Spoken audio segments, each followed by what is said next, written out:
Oi, gente, bom dia para vocês, 7 horinhas em ponto. Hoje é dia 4 de abril de 2025, aniversário da minha irmã caçula Lavínia. Parabéns, Lavínia. E hoje também é um dia de grande repercussão da história da sobretaxa lá nos Estados Unidos, né? É o que tudo indica, o tiro está saindo pela culatra, pelo menos nesse primeiro momento aqui. Foi um desastre a reação, inclusive nas bolsas dos Estados Unidos, do anúncio do tarifaço linear que Trump aplicou ao mundo ontem, né? As bolsas despencaram. Só a Apple ontem perdeu 250 bilhões de dólares em valor patrimonial, né? E as empresas, principalmente as do setor de tecnologia, aliás, esse é um nome errado, deveriam se chamar empresas do setor de comunicação social, porque elas não produzem tecnologia, elas exploram tecnologia, não é? Mas, enfim, todas elas perderam muito, né? O tombo foi grande ontem nos mercados e o Trump, olha, assim, ó, flanando, achando que está tudo bem. Mas, obviamente, que não está. Os economistas americanos começam a fazer as contas, o impacto que a inflação vai provocar sobre as famílias americanas com renda entre 50 e 60 mil dólares por ano vai ser de 3.800 dólares, quer dizer, quase um mês inteiro de trabalho vai se perder nos aumentos de preço que já começam a acontecer em vários segmentos da economia americana para compensar aí os efeitos do tarifaço, né? Então, o noticiário hoje no mundo está girando em torno desses temas aí, da reação ruim na Europa, nos Estados Unidos e aqui no Brasil. Para nós aqui até que não foi tão ruim assim, né? Porque, afinal de contas, como a gente viu ontem aqui, em muitos segmentos da economia, as sobretaxas aplicadas a parceiros comerciais dos Estados Unidos, que são concorrentes do Brasil, vão fazer com que o escoamento da nossa produção seja facilitado e ainda seja mais barato, né? Então a gente ganha aqui alguns pontos de competitividade por causa da alta dos preços dos produtores estrangeiros que concorrem conosco. Caso notório é o caso do café, que é produzido no Vietnã. O Vietnã sofreu uma sobretaxa de 46%, vai ficar, como é de se prever, impraticável para o importador americano comprar café do Vietnã. E aí o que sobra para eles? Sobram Colômbia, Equador, Brasil, que é hoje o maior produtor mundial de café. E, olha, antes de mais nada, eu preciso me desculpar aqui com vocês, porque ontem eu usei um termo inadequado e eu preciso, isso molestou algumas pessoas, eu reconheço que foi inadequado, quero me desculpar, então pedir desculpas porque eu disse que o Trump era um Exu, né? Foi uma forma preconceituosa dos meus problemas estruturais. Eu sou uma pessoa de 63 anos de idade, nascida num tempo em que a gente não tinha certos cuidados que hoje estão em voga e deploro esses erros. Então, fico tentando corrigir aqui. Agradeço as pessoas que reclamaram, porque isso dá a oportunidade de melhorar a minha conduta aqui, né? Só quero explicar, sem querer justificar nada, que esse programa aqui é inteiro feito de improviso. Não tem texto, não tem nada, não tem um roteiro. Então, de vez em quando, falo alguma bobagem. E quando eu falar alguma bobagem, isso vai acontecer muitas vezes, vocês, por favor, me corrijam, tá bom? E por falar em problemas estruturais, põe nessa câmera aqui, por favor, Alex. Bom dia para você, aliás. Ontem nós tivemos mais um caso de racismo no evento da Conmebol, Alex. Como é que fica isso, Bom dia, Panuso. Bom dia, chat. Alex. Infelizmente, novamente aconteceu no jogo entre Sport Cristal e Palmeiras com a vitória do Verdão. Teve um lance pós-jogo de um torcedor imitando novamente o macaco para a torcida palmeirense. E quem filmou isso foi Rodrigo Wilf, um palmeirense que estava no estádio, como a gente pode ver na tela aí. Vamos ver o filminho.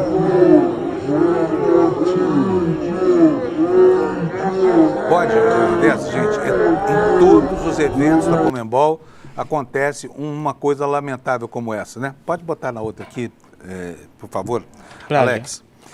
Gente, outra explicação aqui, tem muita gente me criticando. Outro dia eu fiz uma brincadeira aqui, porque a gente, quando começa o programa, eu converso aqui com o Alex sobre futebol, e aí quando eu falo Alex, quem tem Alexa sabe o que acontece, né? Eu recebi algumas reclamações que, olha, não pode falar, não sei o que mais. Ontem eu recebi, Alex, uma admoestação impressionante. Sabe o que aconteceu? O quê? Um dos nossos internautas, não vou falar o nome aqui porque eu não quero expor a pessoa, falou assim, olha, Fábio, você está sendo desleal para com o Alex, você está chamando ele de Amorim com U. Então, não. Em função dessa reclamação, eu queria que você dissesse como é que você se chama. É Alex Amorim, não Amorim. Amorim. Isso. Então, a história do Godofredo foi sacanagem minha. Agora, Amorim não é, tá, gente? Não. Então, vocês me perdoem por disso aí, vocês não vão poder me acusar, tá bom? Então é isso aí, feitas as desculpas aqui. Me fala uma coisa, a Conmebol falou alguma coisa sobre punição de racista dessa vez ou não? Ficou Não. tudo como estava, nada, né? Nenhum parecer. O Palmeiras soltou uma nota novamente dizendo que é inaceitável vir novamente para falar sobre casos de racismo e não tem nenhum parecer da Conmebol. Parece que isso vai ficar acontecendo insistentemente por conta que não tem nenhuma punição eficaz aos clubes sul-americanos. É um absurdo mesmo. O futebol está se tornando campo para manifestação desses neonazistas, né? É uma pena, porque eles estão tomando conta de todas as áreas, inclusive da cultura desportiva. Né, Alex? É inaceitável isso, sabe? E aí fica a questão também sobre a responsabilidade dos clubes, porque está na hora dos clubes começarem a se recusar a entrar em campo ou sair de campo quando acontece uma coisa dessa, né, Alex? Sim, a presidente do Palmeiras, Leila Pereira, até pensou em sair da Conmebol e se afiliar à CONCACAF, que é dos Estados Unidos, México, os times mais do lado europeu ali, os Estados Unidos. Bom, na arquibancada foi essa baixaria. E no campo, como é que foi? Palmeiras começou ganhando, porém tomou empate 2 vezes com 2 golaços dos peruanos e aos 92 minutos conseguiu a vitória com um gol de cabeça do Richard Rios. É a primeira vitória do Palmeiras nessa Libertadores. E tivemos também Flamengo e Deportivo Táchira e Bahia 1, Internacional 1, confronto brasileiro nessa Libertadores. Tá aí a palavra do nosso advisor do esporte, o Alex, né? E você já está sabendo de tudo que aconteceu aí ontem, né? Dona Leila, tá na hora de tomar alguma atitude, né? Ficar só nesse negócio do discurso, fazer nota, essa coisa toda, não resolve. Então, sai logo dessa Conmebol, porque, como dizia o velho e bom Teori Zavascki, né? Onde você encontra a pena do racismo, se puxar, sai uma galinha, né? E uma atitude digna de alguém que se recusa a expor a sua equipe a isso, será muito bem-vinda por toda a sociedade, sabe? Até porque o Brasil é um país multirracial e a maioria aqui é preta e parda. Então não há que se aceitar mesmo esse tipo de ofensa. E só para alimentar o nosso ego aqui, ferido por essas manifestações hostis e racistas, dentro de campo, né, os macacos venceram os humanos, né? Que é prova de inferioridade dos tais humanos que nos chamam de macacos. Sim. Enfim, é terrível ter que colocar coisas nesse termo, mas é isso aí. Bom, vamos começar então, gente? Vamos lá, porque o dia promete, está no ar, é sexta-feira, chovendo em boa parte do Brasil. Eu vou começar aqui falando sobre a meteorologia, como faço todo dia. E saiba você que hoje vai cair chuvarada em um monte de lugares no Brasil. Está aí a página do Instituto Nacional de Meteorologia no ar. Pode ver aí, olha, no restante da semana, só se via o amarelo aqui, com raras manchas de cor alaranjada, né? Por quê? Porque isso aqui, as manchas alaranjadas e essa mancha vermelhinha aqui, olha, bem aqui no estado de São Paulo, são os locais onde vai cair mesmo um aguaceiro. Mas vai chover em todo o país, exceto da metade norte para cima em direção ao nordeste, até a metade do Pará, como você vê aqui no mapa, e todo o restante do Brasil está sujeito a chuvas, né? Inclusive boa parte do sudeste aqui, todo o sul, todo o centro-oeste e praticamente todo o norte do Brasil. Vamos ver os alertas? Os alertas aqui de cima, todos eles são alertas de chuva intensa. Eu vou me concentrar aqui nessa região do estado de São Paulo.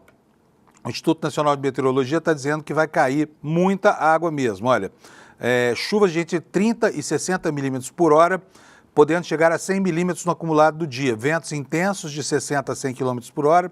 E aí vem todos os riscos de queda de árvore, interrupção do tráfego, etc, etc, etc, né? Então acautele-se você que está por aqui no centro-sul do país, principalmente quem? Principalmente o pessoal aqui do estado de São Paulo, né? Porque aqui, olha, aqui está o problema maior. Vamos ver o que vai acontecer nessa região aqui? Vamos ver aqui, olha, chuva superior a 60 milímetros por hora, portanto vai ser aguaceiro mesmo, né? Grande risco de grandes alagamentos e transbordamentos de rios, grandes deslizamentos de encostas em cidades tais como essas áreas de risco que aparecem no mapa aqui, olha. Então a história começa lá em Cabo Frio, né? E desce até Itanhaém aqui no litoral de São Paulo, a chuva vai castigar esse pedaço do litoral brasileiro, né? Bom, olha, temos aqui mais informações sobre o clima, sobre a meteorologia. Ao contrário do que se previa, nós não devemos ter um inverno muito quente, não. Graças a Deus, né? Porque o calorão dos últimos 2 anos foi um negócio causticante, de tirar o bom humor da gente, né? E o UOL está trazendo hoje aqui essa matéria que está na tela, antecipando que a virada, né, pode trazer recorde de frio esse ano em São Paulo e chuva excepcional. Portanto, sabe aquele agasalho, o cachecol que se deixou lá no baú faz 2 ou 3 anos? Tira ele, sacode as traças, né? Dá uma aerada porque você vai precisar. O que diz a notícia aqui? A passagem da primeira frente fria do outono vai provocar a queda de temperatura e chuva em diferentes estados nos próximos dias, segundo previsão da Climatempo. A frente fria prevista para os próximos dias deve fazer a capital paulista bater o recorde de frio neste ano. Expectativa é de que as mínimas fiquem em torno dos 15 graus Celsius amanhã. Oba! Tô adorando isso aqui, vai ser ótimo, porque faz muito tempo que eu não tiro uma blusinha do armário. O recorde de baixa temperatura desse ano na cidade foi de 16,2 graus, aconteceu em pleno 11 de janeiro, em pleno verão ainda, né? E chuvas intensas devem atingir, atenção, hein? Pessoal de Santa Catarina, Florianópolis, Paraná, Curitiba, São Paulo, além do sul e leste do Mato Grosso do Sul, com potencial para aquilo tudo que eu já falei, alagamento, queda de árvore, etc, etc, etc. Né? E ventos de entre 70 e 90 km por hora é então a previsão para o nosso inverno, que já está aí batendo na porta com a entrada dessa primeira frente fria que vai fazer a temperatura declinar. Bom, já conhecemos a meteorologia, já conhecemos o caso do Dia do Racismo, agora vamos conhecer, né, o que está nos jornais hoje sobre a nossa política aqui no Brasil, com muita agitação decorrente da história do tarifaço e os projetos do presidente Lula, né? Eu vou começar, antes de mostrar o site do ICL para vocês, vou chamar aqui uma sonora do presidente Lula, porque ontem ele prestou contas do seu governo, fez tudo como manda o figurino, né? Fez um discurso por escrito, ficou lá, se fixou no texto do discurso, porque o Lula está querendo evitar desgaste, por óbvio, né? Já que a situação da popularidade dele não vai tão bem. Mas ele anunciou muitas coisas bacanas, entre essas coisas, uma nova fase para a televisão brasileira, que será, segundo ele, um ponto de confluência entre a internet e a TV tradicional. Então vamos ver o que foi que disse o Lula ontem ao prestar contas e fazer uma explanação sobre o futuro do seu governo. Alex. Novos anúncios estão chegando. A Minha Casa Minha Vida passará a beneficiar também a classe média. Com a atualização do programa Celular Seguro, o governo vai aumentar a proteção dos cidadãos contra roubo de aparelhos e fortalecer o enfrentamento ao crime organizado. Vem aí a TV 3.0, sistema que vai fazer o casamento definitivo da TV aberta com a internet. Com isso, a população brasileira terá acesso à televisão de última geração com imagens e som de altíssima definição. Isso significa mais informação e mais qualidade para a população brasileira. Mas ainda há muito a ser feito. Precisamos da união de todos para derrotar o ódio, a desinformação e a mentira. Pois é, o Lula falou mais. Daqui a pouquinho nós vamos colocar mais trechos aí dessa fala importante do Lula ontem. E como nós vamos entrar agora na questão do tarifaço, eu quero logo colocar aqui uma constatação, tá? Pode considerar isso como manifestação da minha opinião pessoal. O Brasil se comportou de maneira exemplar durante esse período que antecedeu o anúncio concreto do tarifaço, né? O Itamaraty teve uma ação muito discreta, mas uma ação muito firme. Houve uma intensa troca de negociações entre Brasil e Estados Unidos na fase prévia do pacotaço. E aí nós chegamos ao que chegamos no dia de ontem, porque nós tivemos aí um anúncio de um patamar tarifário, que é um patamar de amigos queridos dos Estados Unidos, quando a gente sabe da implicância do Trump pelo Lula e como ele age ideologicamente. Mas nós ficamos na faixa de 10%, empatamos com a Argentina, né? Empatamos, por exemplo, com o Canadá e o México, que são os parceiros mais próximos dos Estados Unidos, e não foi tão ruim assim. Aí vem duas constatações. A primeira, de que o governo, com esse espírito conciliador do Lula, mandou muitíssimo bem nessa fase prévia. Eu mesmo achava aqui que faltava mais energia nos anúncios, por exemplo, que visavam a antecipação da retaliação que seria aplicada. O Congresso Nacional até aprovou uma lei, como a gente viu aqui, é uma lei interesseira, porque é uma lei que beneficia diretamente o agronegócio, mas foi usado como cavalo de Troia para dar ao Brasil instrumentos para enfrentar situações como essa. Só que o governo não se deixou envolver pelo ambiente emocional, que muita gente como eu queria ver apimentado o negócio, queria ver, né, tocar gasolina nessa história aí. E venceu a temperança, venceu o equilíbrio, e isso se deve muito ao espírito conciliador do Lula, que não antecipa coisas. Até me lembrei aqui que quando, na crise de 2008, o mundo inteiro estava em pandemônio, o Lula, de repente, aparece para o mundo, eu estava lá nessa entrevista como repórter, me lembro disso como se fosse hoje. O Lula aparece, depois de um evento no Congresso, e fala para os jornalistas o seguinte: mas que nada, não é nenhum problema a crise do subprime lá nos Estados Unidos, né, em 2008, falou o seguinte: olha, isso aí será uma marolinha. E, de fato, ele conseguiu atravessar aquela crise que, né, arrancou os cabelos do mundo sem nenhum problema. Tanto que a popularidade do Lula só fez aumentar porque o governo tinha dinheiro para investir, os programas sociais eram uma novidade em consolidação, e ele saiu do governo em 2012, 4 anos depois da crise do subprime, com uma popularidade inaudita, né? Elegeu a Dilma enfim, continuou com um grande cacife eleitoral, enfrentou a prisão. Na verdade, a marolinha, que estourou lá na Bolsa de Nova York, ela acabou se transformando sim num tsunami, só que ele chegou aqui em 2016. Mas o Brasil conseguiu, graças ao consumo das famílias, atravessar aquela fase difícil da economia mundial. Então agora, sob a batuta do Lula, novamente o Brasil passa por uma crise econômica global, uma crise que desafia todo mundo, e ninguém sabe exatamente onde é que isso vai dar. E aqueles que torciam por uma atitude mais exacerbada do Brasil, né, por causa do antagonismo ideológico, perderam espaço nessa história toda e venceu a temperança, venceu o equilíbrio do governo Lula, venceu a ação técnica do Itamaraty e venceram as negociações. Aí vem a segunda questão. Nós temos nos Estados Unidos uma pessoa que se diz o embaixador do demônio, né, que é o Eduardo Bolsonaro. Está lá para azucrinar a vida do Alexandre de Moraes, por causa do pai dele, e para tentar colar o governo federal como responsável por isso que seria a instauração da ditadura brasileira, né? Fecha aqui para mim, por favor, Alex, que eu estou ouvindo tudo que está acontecendo aí na sua mesa. E aí fica aqui a pergunta: e cadê o Bananinha nessa história toda? Porque eu tenho visto na internet coisas curiosas, como alguém dizer assim: ah, mas o Trump só não sacaneou mais o Brasil porque o Bananinha tem lá seus amigos. Gente, fala sério, todo mundo sabe que esses caras, se puderem criar qualquer dificuldade para o governo brasileiro, vão criar. O fato é que o seguinte: o tratamento que o Brasil recebeu do Trump, baseado naquela fórmula, né, da sobretaxa, foi um tratamento de amigo, não tem nada de inimigo ali. Então, os bolsonaristas estão desconcertados por aí, tentando buscar uma explicação para isso. Mas eu vou dar aqui a explicação para vocês. Na verdade, o Bananinha é um banana, tanto aqui dentro quanto lá fora, tá? Ele não tem nada dessa teia de relações. Ele até hoje não foi recebido pelo Trump. Nunca foi recebido pelo Trump. Conversa com 2 ou 3 deputados da extrema-direita lá na Flórida que fazem todo esse movimento lá, né?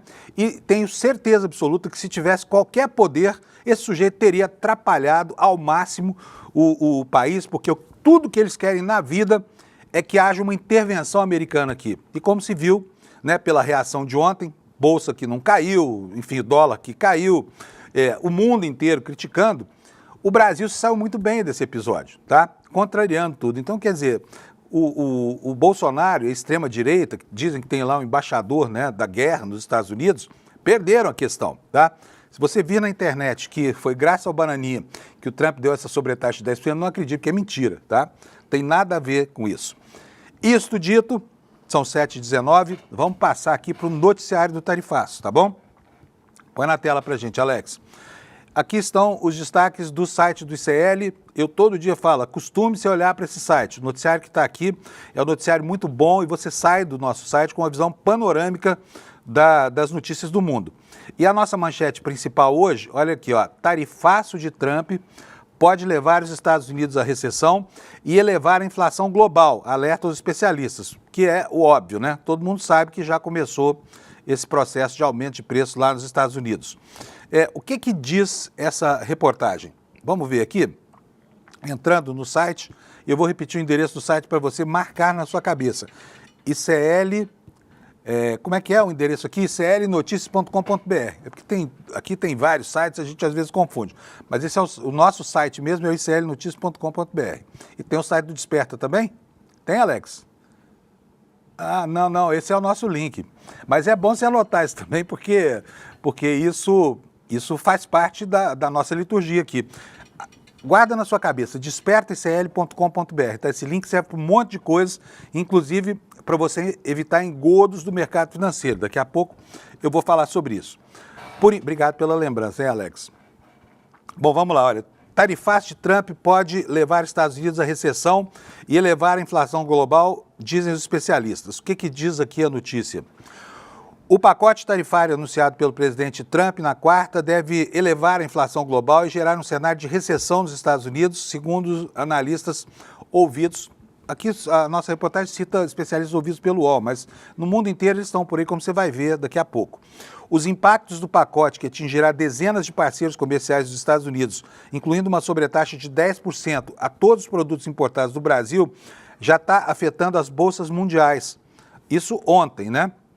Os índices futuros dos Estados Unidos e as bolsas europeias operaram em forte desvalorização. Os mercados asiáticos também fecharam no vermelho. Os especialistas ouvidos pelos jornais apontaram riscos de recessão na economia norte-americana, com perda do padrão de vida dos Estados Unidos, da população norte-americana, e cenários de estagflação, que é o terror dos economistas, né? Altas taxas de inflação e recessão. Recessão, só para a gente ter uma ideia do que significa, recessão é o decréscimo do produto interno bruto ao longo de um trimestre, 3 meses consecutivos, né? Isso caracteriza a recessão. Já a estagflação está de paralisia da economia mundial, até porque tem muita gente duvidando que uma canetada de um presidente da República, ainda que seja o presidente dos Estados Unidos, pode reconstruir nos próximos 4 anos as cadeias produtivas globais que serão afetadas, né? Outro dia a gente viu aqui no Desperta que a complexidade, por exemplo, da indústria automobilística americana hoje implica que uma mesma peça ultrapasse barreiras entre países, fronteiras entre países, várias vezes até que o carro seja montado. O New York Times fez essa reportagem seguindo uma peça que começa a ser produzida no Canadá, porque é de lá que é extraído o aço e o alumínio, né? Os lingotes são forjados lá, são enviados para o México para imprimir as peças, por exemplo, da suspensão de um carro. Depois, a suspensão já moldada é enviada de novo para o Canadá, onde é montada, então, a suspensão e o conjunto completo segue para os Estados Unidos para que o carro seja finalmente montado. Então, como é que uma empresa como, por exemplo, a Ford ou a Stellantis, que tem, né, elos de uma cadeia tão complexa assim, vai reformatar isso tudo? E se essa bravata do Trump dá errado e ele volta atrás e retira sobretaxas? Há dados aí na imprensa americana, estudos feitos por economistas, que dizem que o impacto será gigantesco. Eu falei no começo do programa que vi na internet, não me lembro, num dos jornais americanos, que o impacto sobre as famílias americanas de menor renda, renda de 5 a 6 mil dólares, vai ser aí de 3.800 dólares por ano, né? Para quem ganha 5 mil dólares por mês, no final de um ano, é quase um mês de salário que vai ser pago a mais por causa da tributação. Agora, tem um segredinho nessa história toda que as pessoas ainda não se deram conta, né? Que é, na verdade, um grande arranjo fiscal provocado pelo Trump, né? Ele vai encher a burra do governo americano de dinheiro.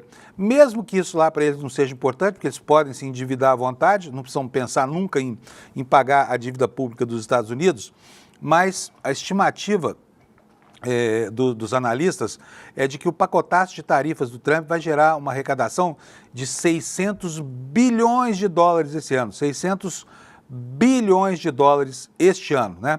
Só para vocês terem uma ideia, é um número super significativo. O PIB americano é de cerca de 40 trilhões de dólares, né? E é muita grana, é muita grana. E isso vai afetar com certeza, porque vai gerar inflação, vai provocar aumento de juros e os juros vão impactar a vida não só do governo, mas também das famílias americanas. Como a gente se sabe, a cultura deles lá é uma cultura de endividamento, né? O sujeito compra a casa, mas faz a hipoteca. Compra o carro, mas paga mensalmente no cartão de crédito. Então, o passivo dos cidadãos americanos é muito grande e taxas pós-fixadas, como, por exemplo, o rotativo de cartão de crédito, podem enlouquecer os americanos e desequilibrar o orçamento das famílias. Enquanto isso, o Trump bota 600 bilhões de dólares no bolso, né? Isso corresponde a 3 trilhões e 600 bilhões de reais. É brincadeira? É dinheiro pra caramba, hein? Se o Brasil tivesse um presidente sacana aí, lidando com dificuldades orçamentárias, como faz o Lula, ainda bem que está lá o Lula. Porque, olha só, se a gente quisesse fazer aqui um ajuste fiscal na marra, tirar dinheiro do contribuinte na marra, seria só falar, o Brasil também vai sobretaxar em 10% tudo que compra dos Estados Unidos. O governo ia arrecadar aproximadamente 50 bilhões de reais. É dinheiro, por exemplo, para pagar todas as emendas parlamentares do ano, né? É dinheiro para pagar 3 meses do Bolsa Família, é dinheiro para caramba. Felizmente, nós temos uma pessoa séria na presidência da República que não vai explorar um momento como esse para, sob a justificativa de responder a uma bravata de um presidente maluco lá nos Estados Unidos, arranja uma ferramenta para botar dinheiro no bolso do Estado brasileiro, né? Vamos prosseguir aqui com o nosso noticiário. Voltar aqui para a capa do nosso site. Ontem também ficou definido que o projeto mais importante do governo, aquele projeto que vai isentar do imposto de renda quem ganha até R$5.000, promessa de campanha do nosso presidente, vai ficar nas mãos de uma pessoa, foi até celebrado, hein? Mas você está vendo a foto dele aí. Aqui no ICL a gente evita até falar o nome dele. Você sabe quem? Arthur Lira será o relator, né? E, enfim, aí já começaram as propostas de mudança. Por quê? Vocês viram ontem, ouviram, aliás, vocês ouviram, porque foi um áudio, o Ciro Nogueira, que é o presidente do PP, falando com os próceres aí da Faria Lima, e eles reclamando lá numa reunião íntima, né, onde podia tudo ser dito, enfim, com muita sinceridade. Alguém reclama lá, a ex-presidente da Caixa do tempo do Bolsonaro reclama, fala assim, mas e aí? E o nosso caso? Aqui todo mundo é 50 mil mais. 50 mil mais é o seguinte, todo mundo é rico, né? E todo mundo estava com a ameaça de ser sobretaxado. Aí o Ciro fala em adotar algumas compensações.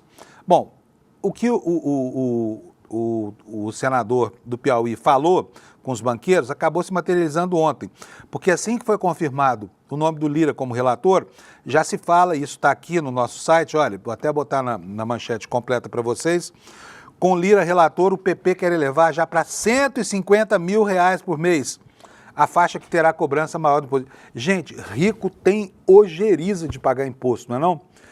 Parece que é pecado no Brasil cobrar de quem ganha. Porque cobrar de pobre é terrivelmente fácil, né? Você tributa na fonte, o cara tem que pagar, acabou, paga e pronto.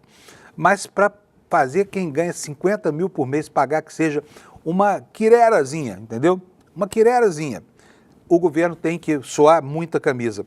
Eu não sei, não vi nenhuma especulação ainda quantas pessoas estariam sujeitas ao pagamento de imposto de renda, ganhando mais de 150 mil no Brasil, mas são 140 e poucas mil ganhando mais de 50. Quer dizer, não vai doer no bolso de absolutamente ninguém, é uma parcela ínfima, desse tamanho aqui, ó. E pouco se falou das tarifas ontem, até porque esse é um movimento que está começando agora. Quero ler para vocês aqui a notícia no site do ICL.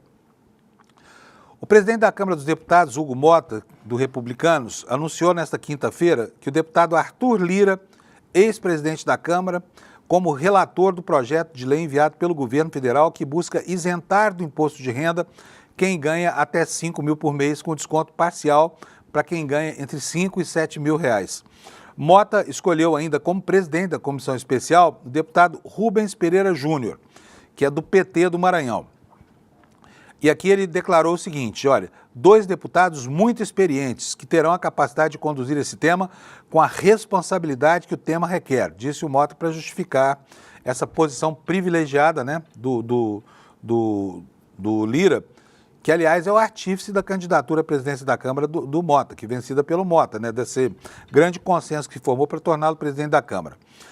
Após o anúncio em Brasília, o presidente da Câmara deu a palavra ao senador Ciro Nogueira, aquele que vai no Converscorte do Mercado Financeiro, que é o presidente do PP, que é o partido do Lira, né? E aí, da oposição ao governo federal, Nogueira defendeu elevar a faixa da taxação do imposto de renda que será feita para compensar quem ganha até 5 mil.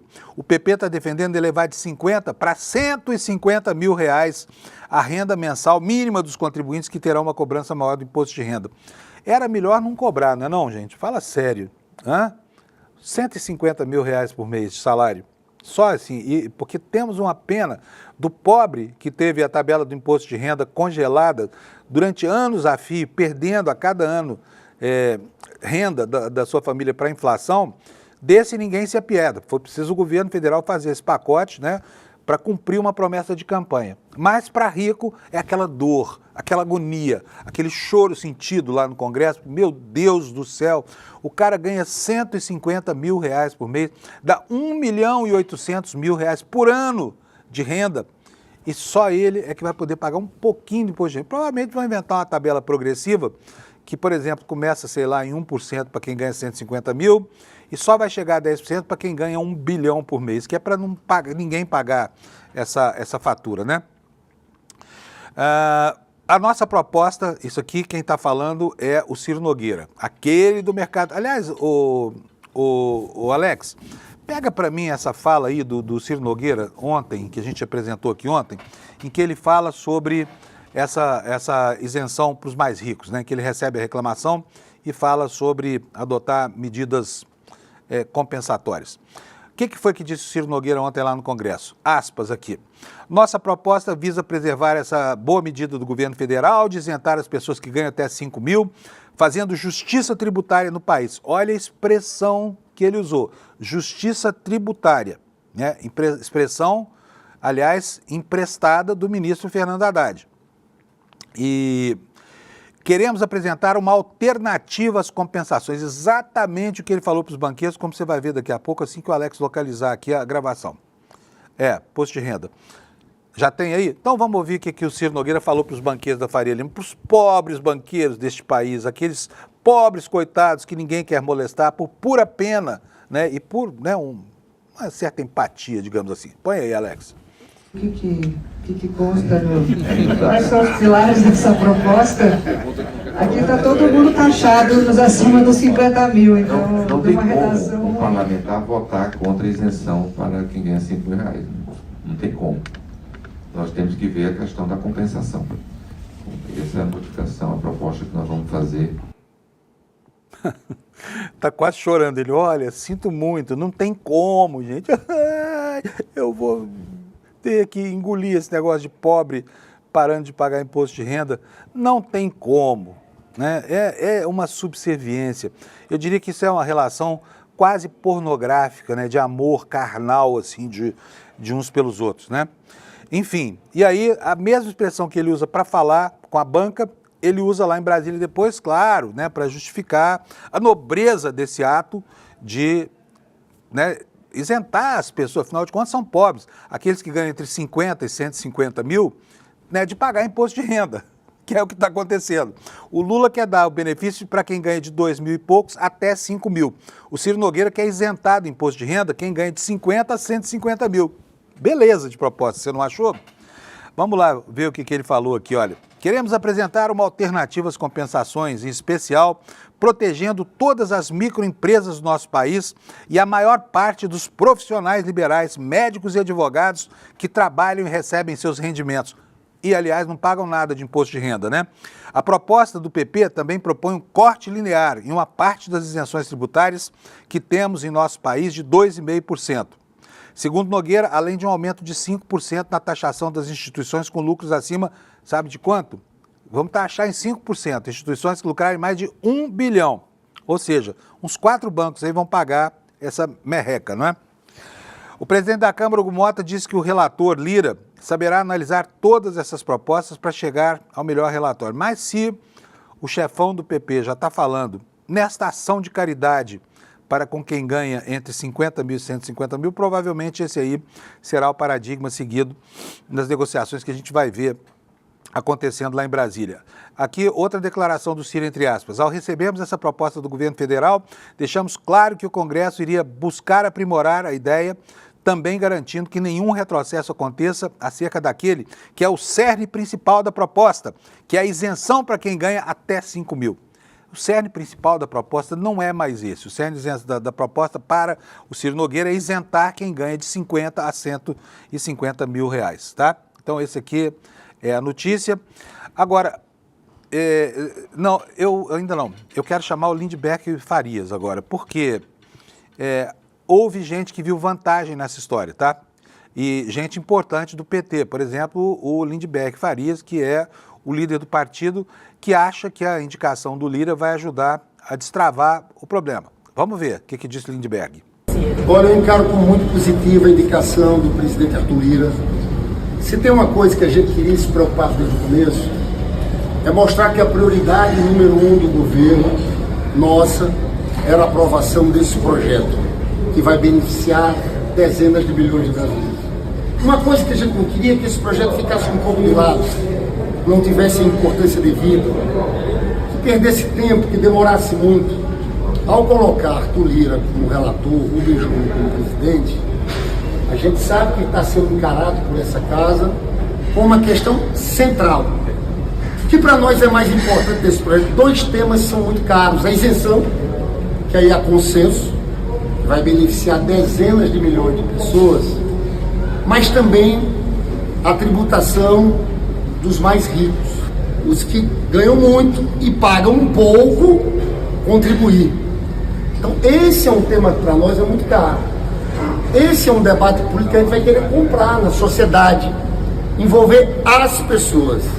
Então a gente não aceita, ou seja, quer fazer o debate nesse sentido, que essa coisa dos muito ricos que pagam muito pouco imposto, que passem a contribuir para a gente, isso é central. Eu sou meio carbonário, né? Eu tento sempre achar que as pessoas deviam concordar um pouco menos com essa história dessa grande comunhão que existe aí de interesse, né? De vez em quando o governo encontra no Centrão um agente dos seus próprios interesses. Eu não acho que essa discussão vai ser fácil, tá? Com certeza vai dar muita guerra lá e pode esperar que não vai ficar na faixa de 50 mil, sabe? Quem ganha 50 mil pode até, já programando as férias lá na Disneylândia, porque provavelmente vai continuar isento de imposto de renda, já que está aí o Centrão, né, um conjunto de parlamentares plutocratas a favor dos mais ricos e que vão certamente dar o melhor de si para que os ricos deste país continuem sem pagar imposto nenhum, enquanto os pobres se ferram com a retenção do imposto de renda na fonte de 27,5%, né? E por falar nisso tudo, ainda aqui entre os destaques do ICL, nós temos essa notícia que vai aparecer aí na tela, olha só.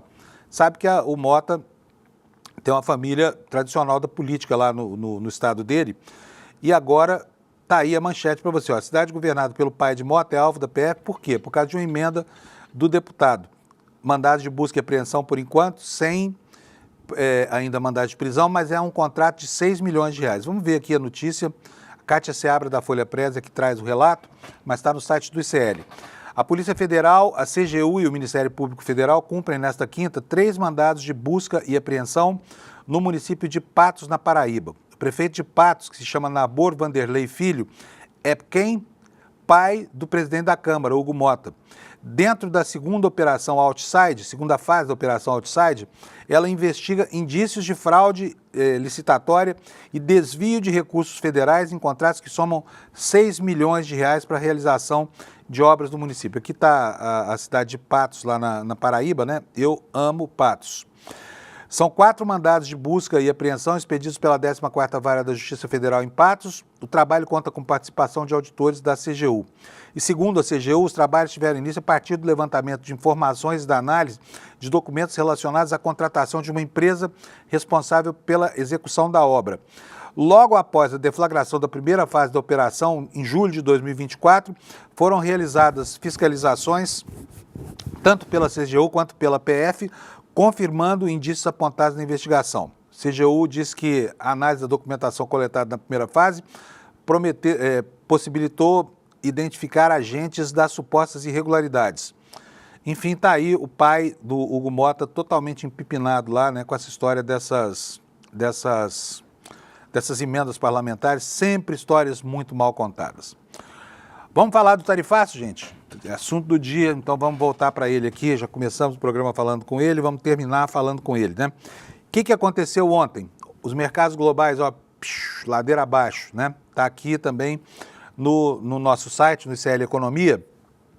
A reação foi a pior possível, né? No mundo, a reação foi horrorosa. A nossa reportagem aqui no nosso site diz que um dia depois do presidente Trump detalhar o plano, os mercados globais amanheceram a quinta com uma ressaca tremenda, que prossegue, tá? Não acabou, não. Os índices futuros dos Estados Unidos e as bolsas europeias operaram com forte desvalorização. Os mercados asiáticos também fecharam com forte desvalorização. Foi no mundo inteiro, né? Diante desse quadro, é esperado que a B3, a Bolsa Brasileira, também seja bastante influenciada por esse mau humor global. Esse assunto está em vários jornais do mundo. Eu só quero ressaltar aqui, olha, que na Bolsa Brasileira, a coisa foi diferente. Por quê? Parece que está se formando um consenso de que, como as tarifas aplicadas ao Brasil foram brandas, o Brasil pode até ganhar competitividade, já que outros concorrentes ao redor do planeta vão ter os seus preços majorados, né? Principalmente, por exemplo, o caso do café é um caso emblemático. O Brasil e a Colômbia, o Equador, a Venezuela, vão vender café a rodo para os Estados Unidos, apesar dessa sobretaxa, porque o Vietnã, que é o grande fornecedor, está com a sobretaxa de 46%. Imagina o que é o sujeito lá, dono do Starbucks, né? Que tem contratos milionários, vai comprar pagando 46% a mais só porque é do Vietnã? Não vai. Eu tenho pena dos vietnamitas, porque a indústria do café lá é uma indústria extremamente importante, né? Tanto quanto a soja é para nós aqui. Mas o que aconteceu aqui no Brasil? Está expresso aí na manchete do nosso site. O Ibovespa driblou o mau humor com tarifaço, fechou com uma baixa, mas foi uma baixa pequena, e o dólar, que se desvalorizou no mundo inteiro, acabou caindo aqui no Brasil também. O dólar ontem teve um dia de fraqueza, né? O Trump piscou, o dólar caiu. O dia foi muito, muito ruim para o mercado financeiro global, que desde a manhã de ontem passou a repercutir com doses cavalares de mau humor o pacote tributário anunciado pelo presidente dos Estados Unidos, Donald Trump. Se a intenção do republicano era causar um grande alvoroço, conseguiu. Eu diria até que a palavra alvoroço é pequena, né? Rebuliço seria uma palavra melhor, palavrinha antiga. Como já esperado, a B3, a Bolsa Brasileira, foi no embalo dessa toada, com muita oscilação ao longo do dia. Porém, ao fim e ao cabo, o Ibovespa conseguiu fechar próximo da estabilidade com uma leve baixa. Mas aqui, sabe, nos tempos da inflação, isso aqui era dado como instabilidade, porque de 0,04 só a queda na Bolsa de Valores, e o pregão fechou, né, acima daquele patamar que os analistas consideram ótimos, que é o de 130 mil pontos. Fechou 131.140,65 pontos. O Ibovespa chegou, inclusive, a bater 132 pontos na máxima do dia. Só que não segurou a balada porque os pesos pesados do indicador começaram a cair. E como é que foi o dia lá fora? Vamos ver na manchete dos jornais lá dos States? Primeiro está aqui, olha, na capa do jornal Washington Post, as tarifas afundam os mercados e alimentam temores de recessão. Mas caíram muito mesmo, vocês não tenham dúvida. 250 bilhões de perda de valor patrimonial só pela Apple, hein? E aqui o New York Times traz aqui no destaque secundário a informação de que as ações dos Estados Unidos fecharam em queda acentuada, registrando o pior desempenho desde 2020. E aqui na chamada da primeira capa, o jornal fala que espera-se que a onda de novos impostos de importação custe aos consumidores e empresas americanas centenas de bilhões de dólares, alterando radicalmente as perspectivas econômicas. E aqui está a razão de ser daquela informação que eu dei lá no comecinho do programa. A estimativa é de que essas tarifas vão render ao Tesouro americano 600 bilhões de dólares este ano. É muita grana, tá? 3 trilhões e 600 bilhões de reais. Já pensou um dinheiro desse aí à disposição de boas causas? Programa social, mas não, vai tudo para a mão de empresário rico americano, né? E aí tem um outro destaque aqui, olha, que dá conta daquela fórmula que foi empregada para a Casa Branca calcular tecnicamente como é que ia ser a tarifa para cada caso. Mas no mapa da nova geopolítica comercial do Trump, fica muito expresso que as razões não são só de natureza econômica. Ele fala que é a aplicação de uma tarifa para igualar as coisas, porque esses países cobrariam também impostos muito altos para ingresso de produtos americanos, né? Mas a gente vê, por exemplo, casos como o da China, que está ali, da China, Vietnã, Laos e Companhia Limitada. O Trump quer construir uma barreira invisível em torno desse grupo de países. Para quê? Para forçar a reindustrialização dos Estados Unidos. Coisa que muita gente duvida que vai acontecer, porque hoje, inclusive, vai sair lá o índice de desemprego dos Estados Unidos e as expectativas são de que o índice se mantém em 4,1%. Esse é o índice que é considerado como índice de pleno emprego. Aqui no Brasil nós temos, se eu não me engano, 6,8% agora de desemprego. E vocês viram aqui o que aconteceu, o presidente do Banco Central, quando nós chegamos perto desse patamar, veio a público dizer que, ai meu Deus, estamos desesperados porque não tem gente para trabalhar. Então lá também não tem, né?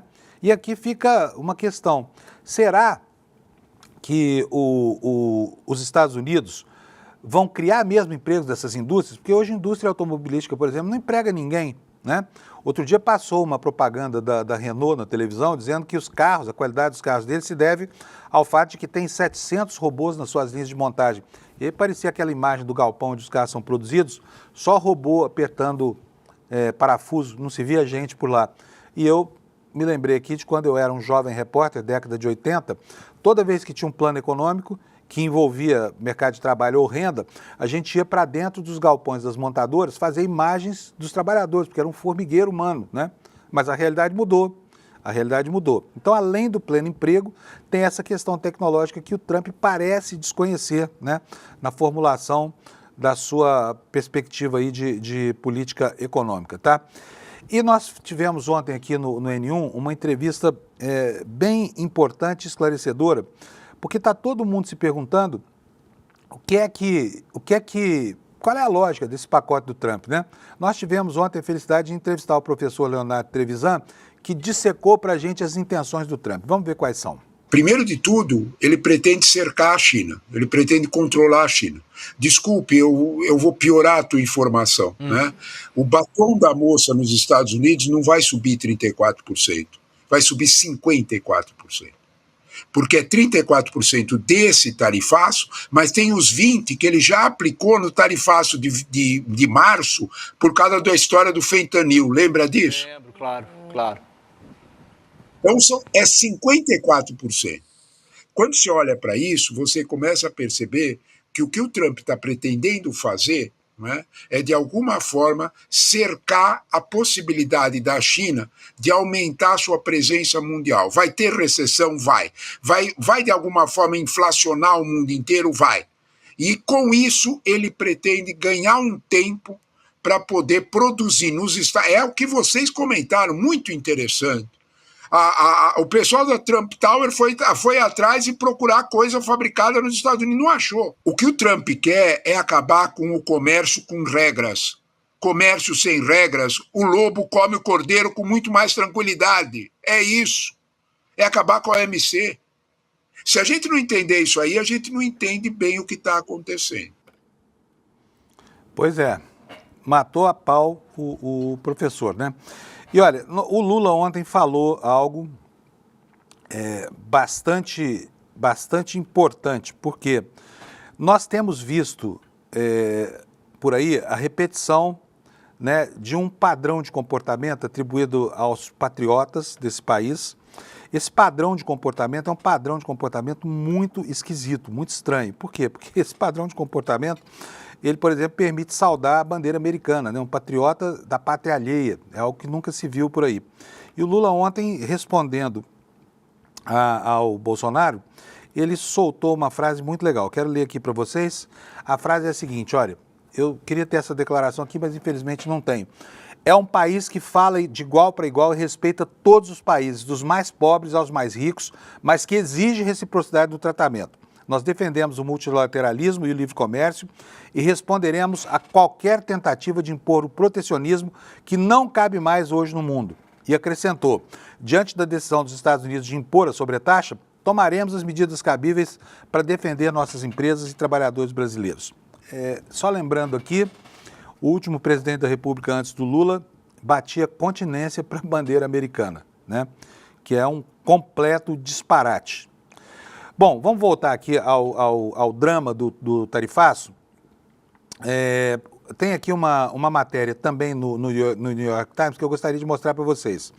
Olha só, é sobre o clima despertado por essa história toda, inclusive dentro, né, dos Estados Unidos, em todos os mercados globais. Aí a manchete é essa, olha, guerra comercial desencadeia pessimismo máximo dos mercados globais com a queda das ações. O Standard & Poor's caiu quase 5%, sua pior queda desde junho de 2020, com tarifas mais altas do que o esperado do presidente Trump, que desencadearam uma rodada de preocupação econômica. E aqui está o gráfico do que aconteceu ao redor do mundo. Olha, todas as bolsas ontem começaram o dia ou estáveis ou em movimento de alta e terminaram em baixa, né?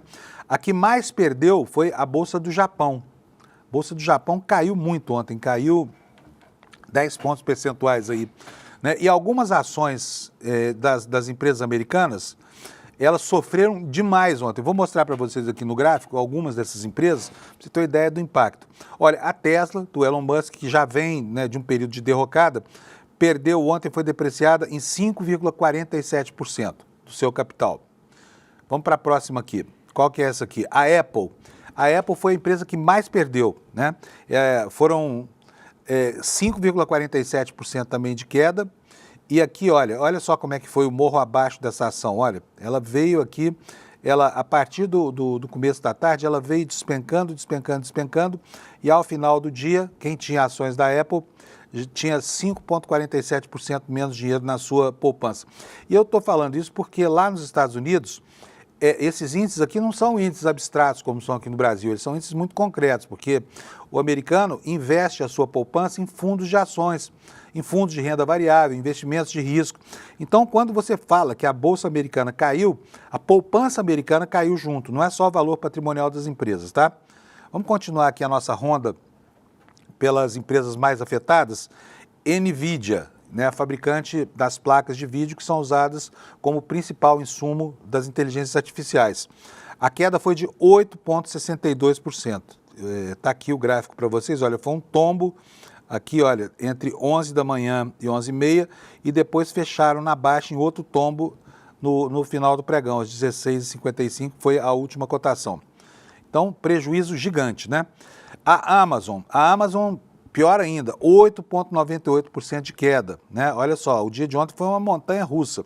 As ações se valorizaram até por volta de... Não é isso aqui não, eu vou dar o gráfico de um dia para vocês.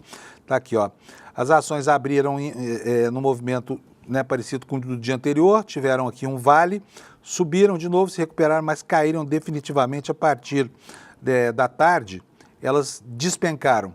E a última que eu vou mostrar para vocês aqui é a Nike, né? A Nike também, olha, mesma coisa, vinha vindo bem no pregão, se recuperou do vale da manhã, por volta da hora do almoço os preços começaram a despencar e ao final do dia esses ativos estavam custando muito menos do que na abertura, estavam custando quase 9% menos. Então o tombo foi grande. E o tombo aqui, repito, não é um tombo só da pessoa jurídica, da empresa. Se fosse só do acionista grande, da Apple, do controlador, tudo bem. Mas não é, porque isso aqui diz respeito à economia popular, né? E o Trump? O que o Trump falou? O Trump falou que está tudo certo.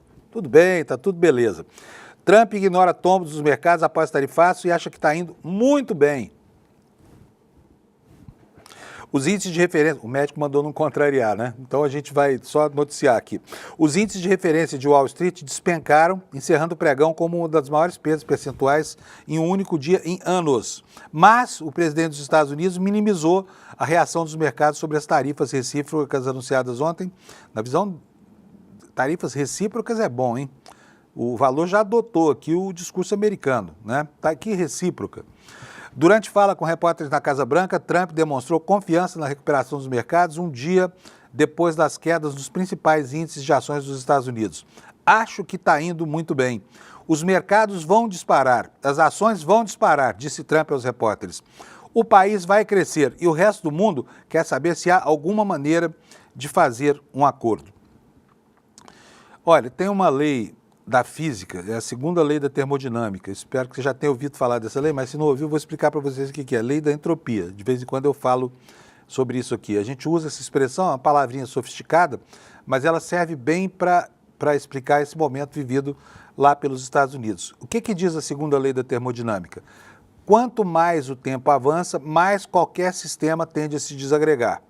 É o seguinte, quando o tempo passa, o copo tende a virar cacos, mas depois, para os cacos virarem copos de novo, o vidro vai ter que ser refundido. Então, a grande quantidade de energia é despendida na reorganização de sistemas. Só que tem uma hora que a bagunça é tão grande que a energia contida dentro dos sistemas não é suficiente mais para restaurar a condição anterior. É como se a dispersão dos cacos pelas frestas do chão acabassem não permitindo mais a recomposição do copo original, nem se tudo que foi encontrado for refundido, né? E parece que é isso que está acontecendo com os Estados Unidos, que adotando uma medida de força, estão querendo usar, né, do seu poderio desmedido para tentar vencer uma situação que está determinada pela história, que é a situação de iminente declínio do Império Americano, em meio a uma crise climática que eles não reconhecem, né? Em meio a uma concentração de renda que maltrata o planeta, especialmente a parte mais pobre, e de uma pressão política para que haja um pouco mais de equidade. Então, o que está acontecendo aí é, com certeza, primeiro, né, o soterramento do neoliberalismo, que acabou. Não dá para falar mais em neoliberalismo num país no mundo onde a principal economia se fecha, né? E que leva ao fechamento das demais economias do mundo. Acabou o neoliberalismo, vivemos uma outra era. O que diz aqui o Estadão sobre isso? Olha, comecemos pelas repercussões lá para o consumidor americano, onde comprar um iPhone, por exemplo, vai ficar muito mais caro, vai ficar até 34% mais caro, é o que se prevê. O novo pacote de tarifas anunciado por Trump na quarta-feira pode impactar significativamente o preço de um iPhone nos Estados Unidos. A empresa prevê uma alíquota total de 54% sobre produtos chineses, que é exatamente o país onde a Apple fabrica quase todos os seus smartphones. 90% dos smartphones vendidos no mundo e nos Estados Unidos são fabricados na China. O que delineia muito bem o papel que esse país cumpre, né? Os Estados Unidos são um país hoje que faz o design desses produtos, que planeja e desenvolve. É um país de desenvolvimento, é um país de economia criativa. Enquanto que os tigres asiáticos e o terceiro mundo, a gente aqui, BRICS, Brasil e todos nós incluídos, temos hoje uma vocação ao trabalho industrial por causa da desqualificação da nossa mão de obra, do custo menor da nossa mão de obra, né? Então, olha só, com uma alíquota de 54%, os iPhones provavelmente vão sofrer um reajuste aí de mais de 30%, tá? Só para lembrar, as tarifas começam a valer a partir de amanhã, sábado, né? E vai ser o dia da grande provação do consumidor americano. Gente, agora presta atenção. Se você tem algum investimento, tome cuidado com esse momento, tá? Porque é um momento bom para o engodo e é um momento de alto risco, especialmente das aventuras com derivativos, né? Pensando nisso, na orientação do investidor brasileiro, o ICL está promovendo aqui agora uma aula magna com o Eduardo Moreira, que é um craque nessa história, o Investidor Mestre 2.0. Ele vai falar para a gente sobre os riscos que você corre quando aceita certos engodos comercializados pelas corretoras. Eu vou até pedir para o Alex colocar para a gente o vídeo disso aqui, quero que você preste atenção. Aí você vai fazer o seguinte, para participar desse evento, você vem aqui, ó, despertaicl.com.br, vai lá, deixa o seu e-mail, a gente dá um ingresso para você participar dessa aula magna que vai acontecer na próxima terça-feira, dia 15, aliás, na próxima não, daqui a 2 semanas, né? Daqui a 1 semana e meia. Na quinta-feira, dia 15, às 8 horas da noite. Não deixe de assistir, tá? Isso aqui interessa a quem tem dinheiro e quem não tem também. Porque na hora de definir o caminho do investimento, você pode topar aí com um corretor mal intencionado que vai te colocar numa roubada. Fala aí, Eduardo. Vocês já prestaram atenção à montanha russa que virou o mercado financeiro? Ontem a Tesla era a melhor empresa do mundo para investir. Hoje ela desmoronou de preço. E as empresas chinesas que fazem automóveis, que as pessoas diziam que não iam valer nada, hoje valem muito mais do que a Tesla. Como é que a gente consegue encontrar alguma referência para poder navegar nesse mundo cada vez mais incerto e, claro, cada vez mais perigoso? Só tem um jeito, gente. Tem que estudar e aprender como é que funciona o mercado financeiro. Eu sei que a primeira reação quando a gente ouve isso é pensar, caraca, mas eu não tenho tempo, não tenho disposição, não tenho nem base para poder aprender isso, base matemática, de economia, mas não precisa ter. É muito mais simples do que vocês imaginam. E eu fiz uma aula para provar isso para vocês. Uma aula onde em pouco tempo eu vou ensinar tudo que vocês precisam saber para poder investir de uma maneira correta e segura. Vai acontecer dia 15 de abril, uma terça-feira, às 8 horas da noite.